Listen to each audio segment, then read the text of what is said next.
अंगुलीमाल और बुद्ध की कहानी। प्राचीन काल में मगध देश में एक भयंकर डाकू रहता था जिसका नाम था अंगुलीमाल। वह बहुत ही क्रूर और निर्दयी था। वह लोगों को मारकर उनकी उंगलियां काट लेता था और उनकी माला बनाकर पहनता था। इसी कारण लोग उसे अंगुलीमाल कहते थे। एक दिन भगवान बुद्ध उस जंगल से गुजर रहे थे जहां अंगुलीमाल रहता था। लोगों ने उन्हें अंगुलीमाल के बारे में बताया और उनसे वहां न जाने का आग्रह किया, लेकिन बुद्ध ने उनकी बात नहीं मानी और वे जंगल में चले गए।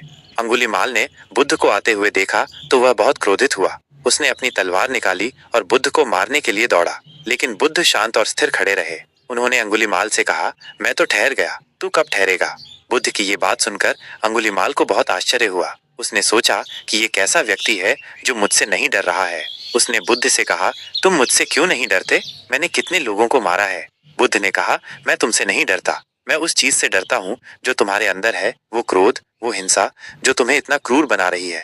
बुद्ध की बातों का अंगुलीमाल पर बहुत गहरा प्रभाव पड़ा। उसे अपनी गलती का एहसास हुआ। उसने अपनी तलवार फेंक दी और बुद्ध के चरणों में गिर पड़ा। बुद्ध ने उसे माफ कर दिया और उसे अपने शिष्य के रूप में स्वीकार किया। अंगुलीमाल ने बुद्ध से दीक्षा ली और एक भिक्षु बन गया। उसने अपने बाकी के जीवन में लोगों की सेवा की और बुद्ध की शिक्षाओं का प्रचार किया। इस कहानी से हमें यह सीख मिलती है कि किसी भी व्यक्ति को कभी भी हार नहीं माननी चाहिए। हर व्यक्ति में बदलाव की क्षमता होती है। यदि कोई व्यक्ति अपने बुरे कर्मों के लिए पश्चाताप करता है और सही रास्ते पर चलने का प्रयास करता है तो वह निश्चित रूप से बदल सकता है।